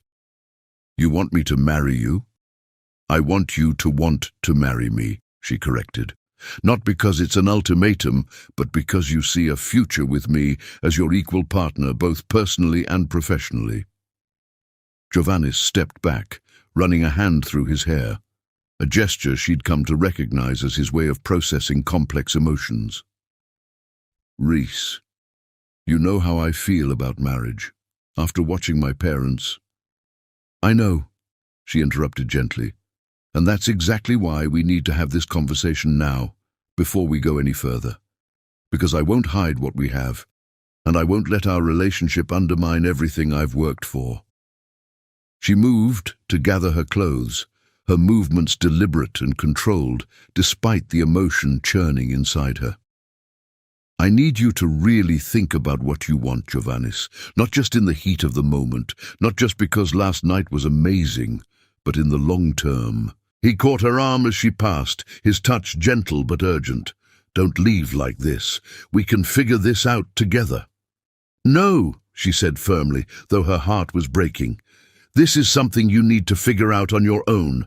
I know what I want, a partnership of equals, a love that isn't afraid to stand in the light, a future we build together. The question is, what do you want? As she dressed, Giovannis remained by the window, his reflection a study in internal conflict. She could see the battle playing out in his expression, his fear of repeating his parents' mistakes, warring with his feelings for her. You've come so far, she said softly, fully dressed now but lingering by the door. You've done the work to become someone capable of real love and connection, but this is the final wall, Giovannis, the one between wanting love and being brave enough to claim it completely. He turned to her then, his eyes full of emotion. What if I can't be what you need? Then at least we'll both know, she replied, her voice steady despite the tears threatening to fall. Better to face that truth now than to lose ourselves in something that can never be what we both deserve. She paused at the door, her hand on the handle. I'm taking a few days off. I need space to think, and you need time to decide what you really want. Whatever you decide, know that last night was real and beautiful, and something I'll never regret. As she walked to the elevator, her heels clicking on the marble floor, Reese felt both stronger and more vulnerable than she'd ever been. She had laid her heart bare, stated her needs clearly, and now the choice was his. The next few days passed in a blur of emotional turmoil. Reese threw herself into work from her home office, reviewing code and attending virtual meetings while steadfastly avoiding checking her phone for messages from Giovannis. Her mother called on the second day, somehow sensing her daughter's distress from hundreds of miles away. "Baby girl," Sophia Holden's warm voice came through the speaker. "What's troubling you?" Reese found herself pouring out the whole story, the night of passion, the morning after, the choice she'd given Giovannis. Her mother listened without interruption, a skill honed through years of raising a brilliant but complicated daughter.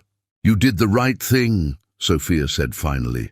"A man needs to choose you with his whole heart, not just because the moment swept him away." "But what if I asked for too much?" Reese whispered her deepest fear. "What if I pushed him away by demanding all or nothing?" "Then he wasn't ready for all that you are," her mother replied firmly. "You're not just some woman he can hide away or keep separate from his real life. You're Reese Holden, and you deserve someone who's proud to stand beside you in the light." The wisdom in her mother's words gave Reese strength, But the nights were still long and lonely. She found herself rereading entries from Giovannis's journal. He had insisted she keep it, tracing his journey of transformation and wondering if he had one more step to take, one more wall to break down. On the fourth day, Madison called. "He's been impossible," she reported, distracted in meetings, staring out windows, making the board members nervous with his lack of focus. "Whatever's going on between you two, please fix it before he accidentally sells the company to our biggest competitor." Reese appreciated the attempt at humor, but her heart ached knowing Giovannis was struggling. Still, she held firm. This was his choice to make, his fear to face, his final step toward becoming the man he could be.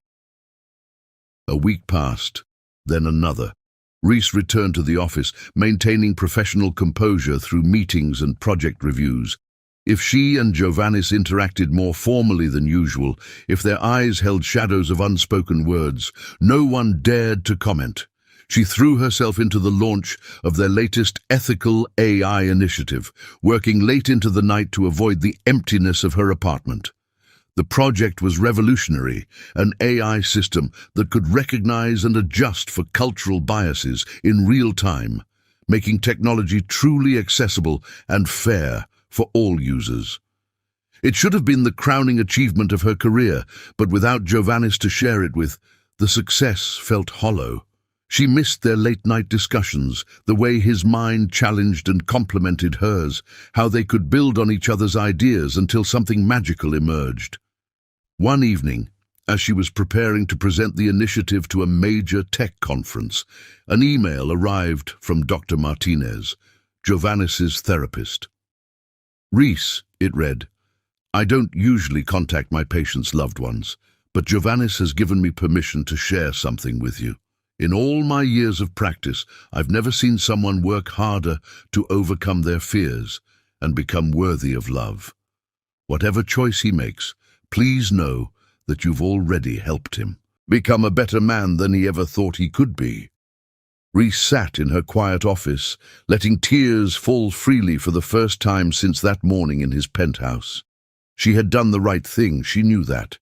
Real love required courage, not just the courage to feel deeply, but the courage to choose that love every day, to stand beside your partner in the light, to build a future together without fear or reservation. Now all she could do was wait and see if Giovannis would find that courage within himself. Chapter 10. The Journey. The Manhattan summer arrived with oppressive heat, but Giovannis barely noticed the weather. His world had narrowed to an endless cycle of sleepless nights and distracted days, all centered around the choice Reese had laid before him.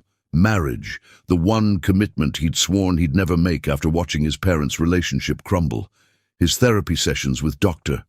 Martinez became more frequent, more intense.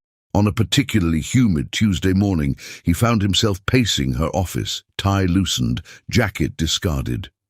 "Tell me about your parents' marriage again," Dr. Martinez prompted, "but this time, I want you to think about it from your adult perspective, not through the eyes of the child you were."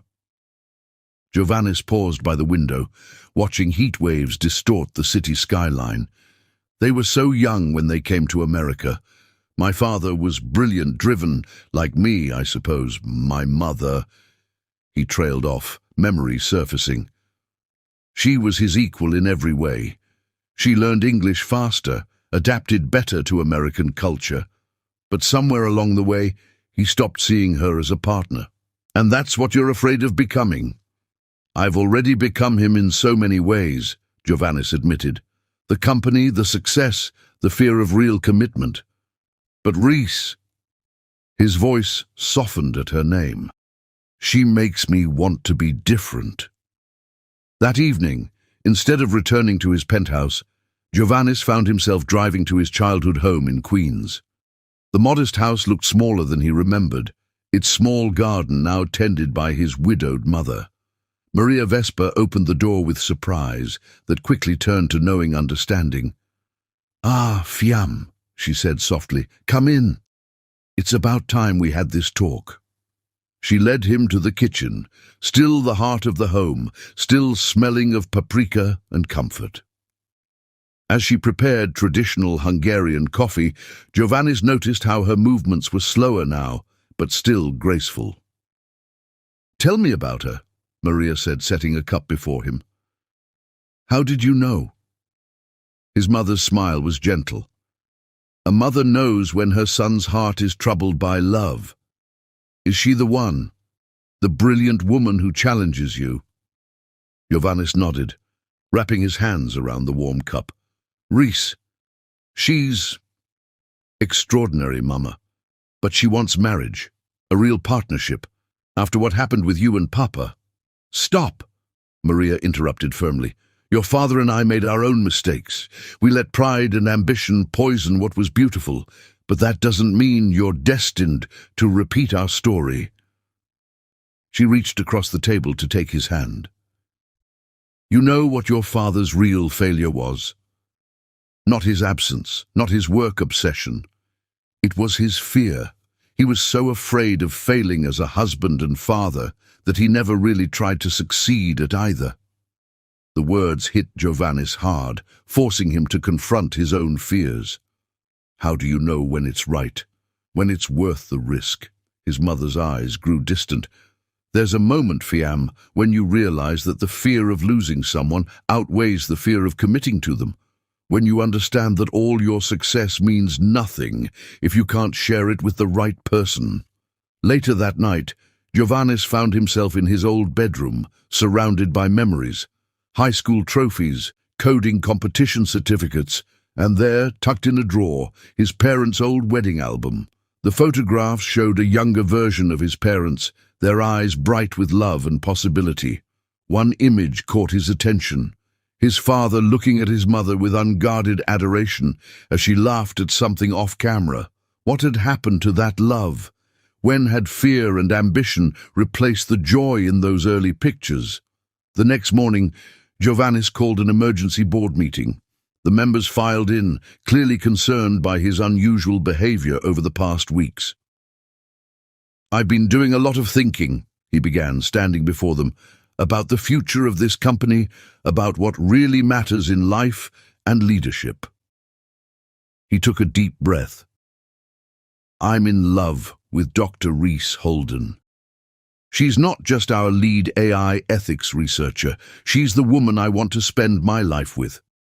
If that creates concerns about corporate governance, I'm open to restructuring my role or implementing any necessary oversight protocols, but I will not hide this relationship or pretend it's anything less than what it is." The room erupted in murmured discussions. Richard, the board member who had once dismissed Reese's concerns about algorithmic bias, spoke first. "This is highly irregular, Giovannis. The potential for conflicts of interest is exactly why I'm being transparent," Giovannis interrupted. "Reese's work stands on its own merit. Her innovations have transformed this company and the entire industry. I'm not asking for permission to love her. I'm informing you of my intention to build a future with her if she'll have me." To his surprise, several board members smiled. Eleanor Chen, their longest-serving member, spoke up. "It's about time. We've all seen how you two work together, how you bring out the best in each other. Love like that shouldn't be hidden." Over the next few days, Giovannis threw himself into planning. He consulted with corporate lawyers about ethical guidelines for their relationship, worked with HR to establish clear protocols for their professional interactions, and most importantly, began designing a future worthy of the woman he loved. He flew to Georgia to meet with Reese's parents, wanting to do things properly. Her father, the high school math teacher who had nurtured her love of numbers, grilled him about his intentions, while her mother watched with knowing eyes.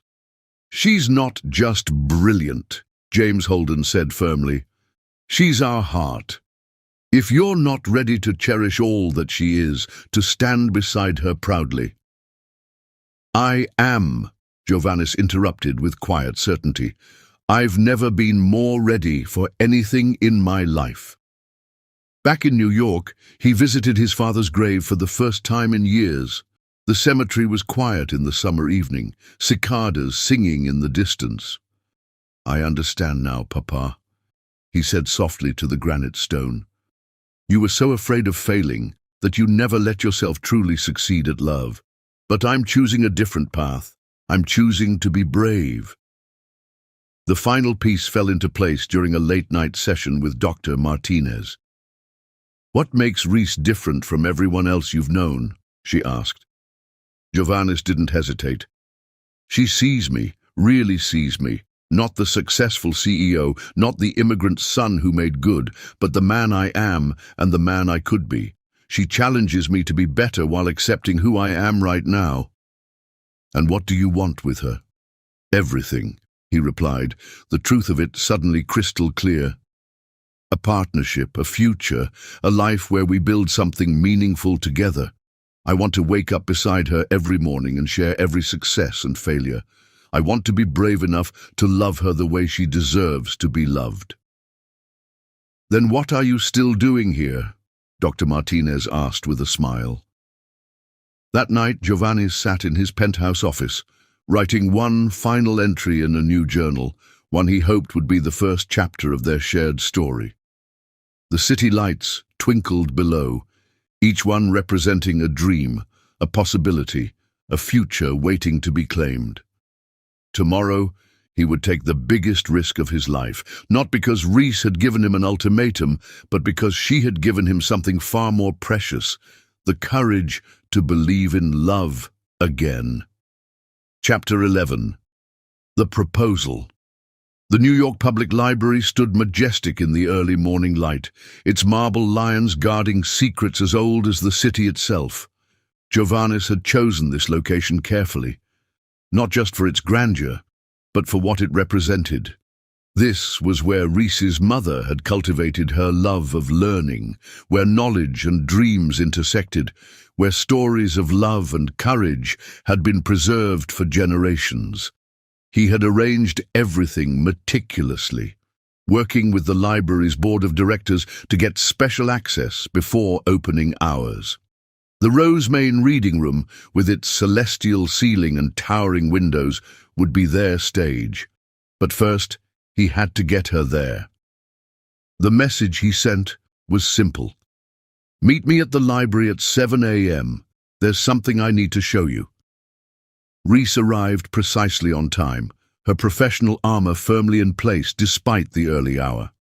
She found Jovanis waiting at the top of the grand staircase, holding not a ring box, as she might have expected, but a leather-bound journal similar to the one he'd shared with her that night in his office. "What's this about, Jovanis?" she asked, her voice carefully neutral. "Follow me," he said softly, leading her through the quiet halls to the reading room. The space took her breath away. Morning light streamed through the towering windows, creating halos around the hundreds of books he'd arranged on a central table. Each book had been chosen with purpose. Works on artificial intelligence ethics, Hungarian folklore, African-American history, mathematics, and love stories from every culture. "I've been doing a lot of thinking," Jovanis began, his voice echoing slightly in the vast space, "about stories, the ones we inherit, the ones we tell ourselves, and the ones we choose to write." He opened the journal in his hands.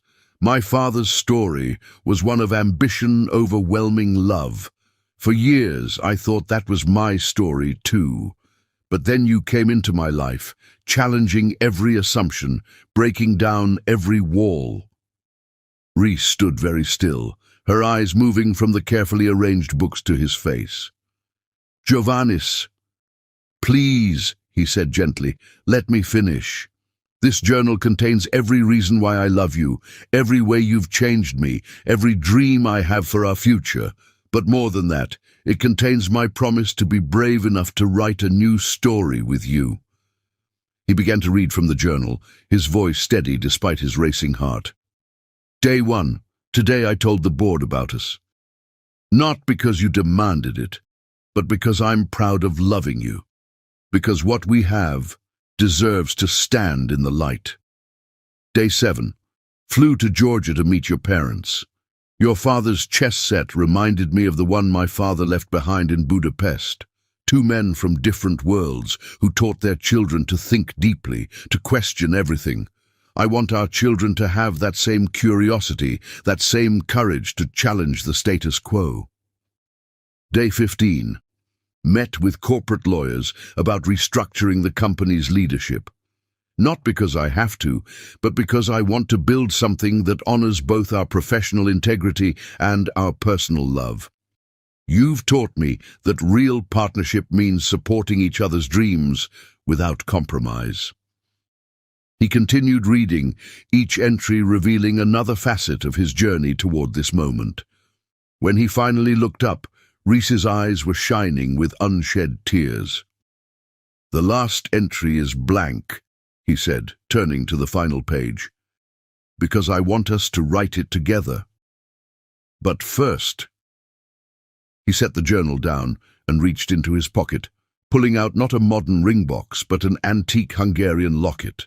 Inside was a ring that combined elements of both their heritages, African diamonds set in a traditional Hungarian design.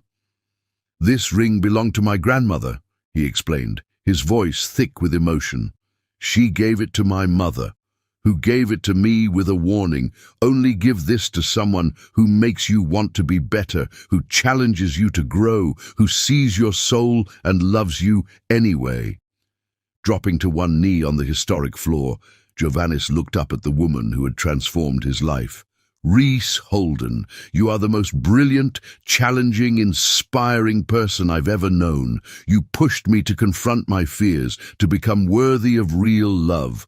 Will you help me write our story together? Will you marry me?" The silence that followed seemed to stretch for eternity.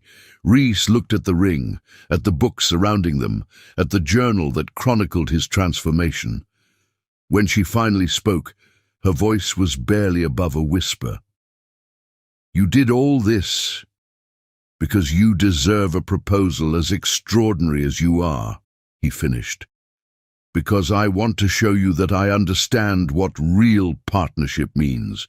This isn't just about marriage, it's about building a future together, about combining our strengths to make something greater than either of us could achieve alone."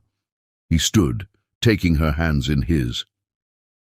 "I've already restructured the company's leadership to ensure your work will always be judged on its own merits. I've established a foundation in both our names to support minorities in tech.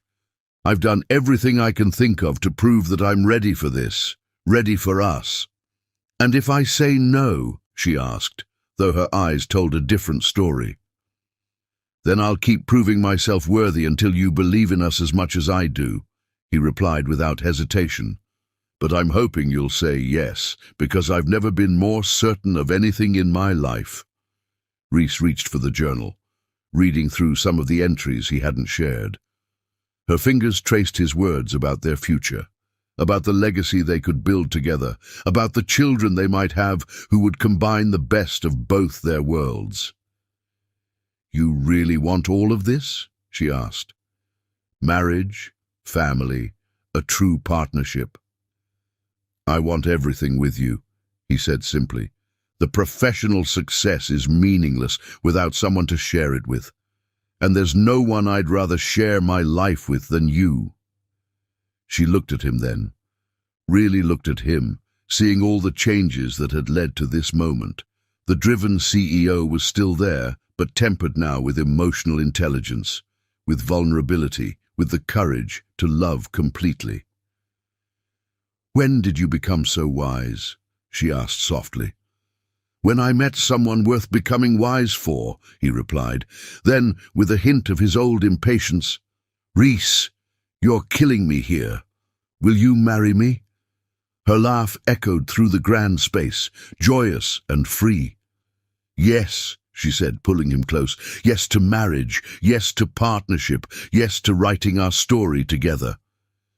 As he slipped the ring onto her finger, the morning sun broke fully through the windows, bathing them in golden light. The books around them stood as witnesses to their commitment, not just to love, but to growth, to partnership, to building something meaningful together.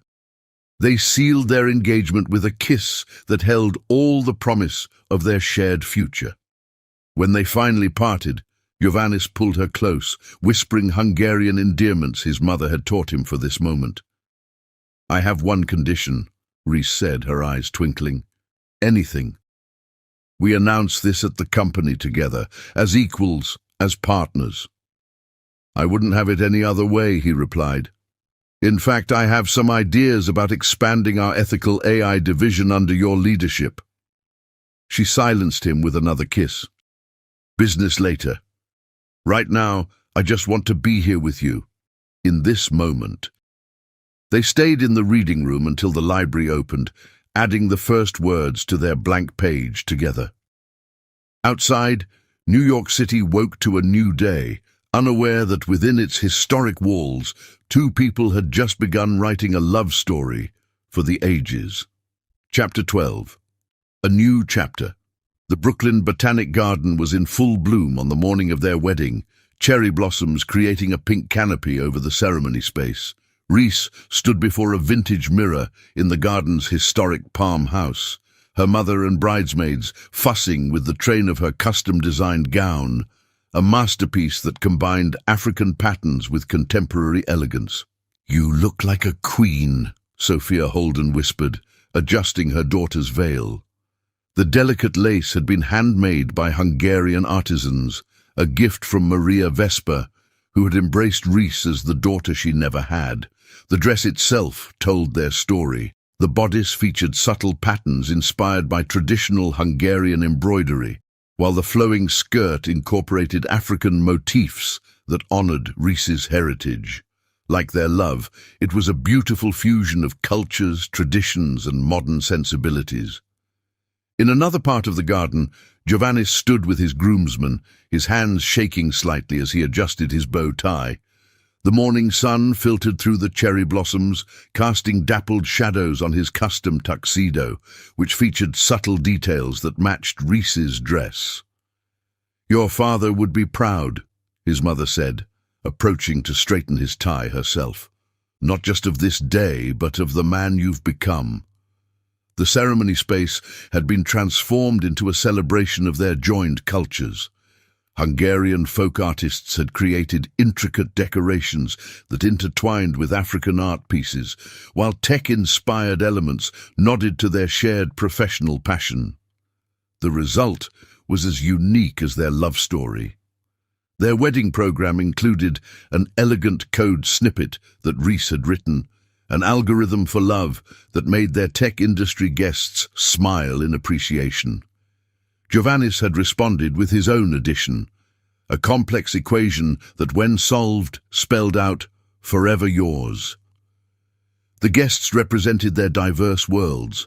Tech industry leaders sat alongside Reese's family from Georgia and Jovanis's relatives from Hungary. Their Vespa Industries employees were there too, including Madison, who had helped orchestrate their love story from the beginning. When the music began, a fusion of Hungarian folk melodies and African-American spiritual harmonies, Reese began her walk down the petal-strewn aisle on her father's arm. The collective gasp from the guests was audible as they took in her radiant beauty. Jovanis turned to see his bride, and for a moment, everything else faded away. He was transported back to that first interview when she had walked into his office and changed his life forever. Now here she was, walking toward their future together. Their vows were deeply personal, reflecting their journey from colleagues to soulmates. Jovanis spoke first, his voice strong despite his emotion. "Reese, you came into my life like a challenge to everything I thought I knew.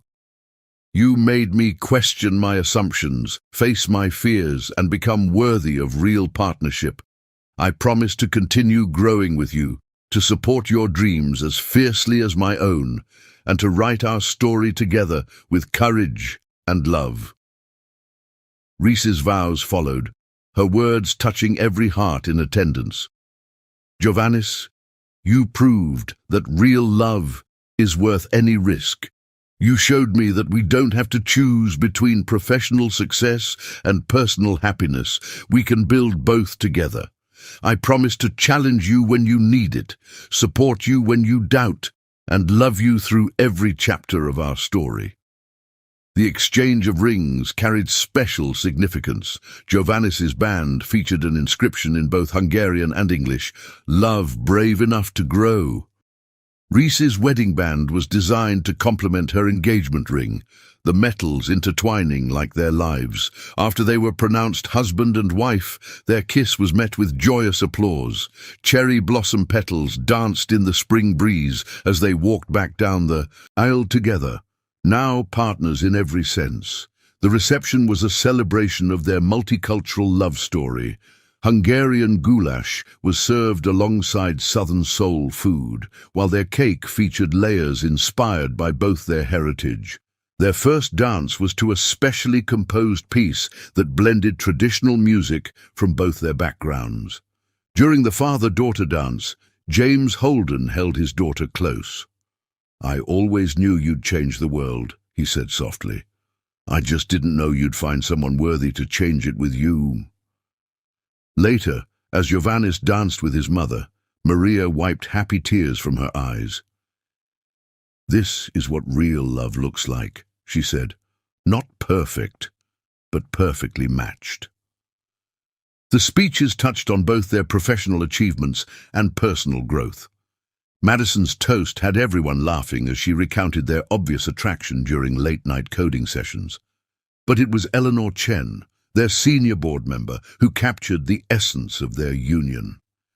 "In business, we talk about synergy, when two elements combine to create something greater than the sum of their parts. Reese and Giovannis have shown us that the same principle applies to love. Together, they're not just building a marriage, they're creating a legacy of ethical innovation and courageous love." As the evening progressed, Giovannis pulled Reese away from the celebration for a quiet moment in the garden. The setting sun painted the sky in colors that reminded them of their first kiss on that Boston terrace. "Happy?" he asked, drawing her close. "More than happy," she replied. "Complete." He pulled out a small package. One more surprise. Inside was a new journal, its leather cover embossed with both their names. The first page held their wedding date and a simple message: "The beginning of our greatest collaboration. For our next chapter," he explained, "and all the chapters after." Their honeymoon would take them first to Budapest, where Giovannis would show Reese the city of his ancestors, the cafes and castles that had shaped his family's history. Then they would travel to Georgia, where Reese would share her own roots, the places and people that had molded her into the woman he loved. But their greatest adventure would be the life they would build together.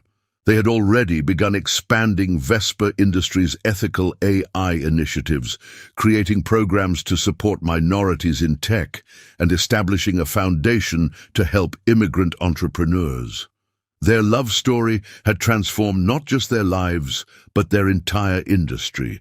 They showed that success didn't require sacrificing personal happiness, that professional partnership could coexist with romantic love, that being vulnerable didn't mean being weak.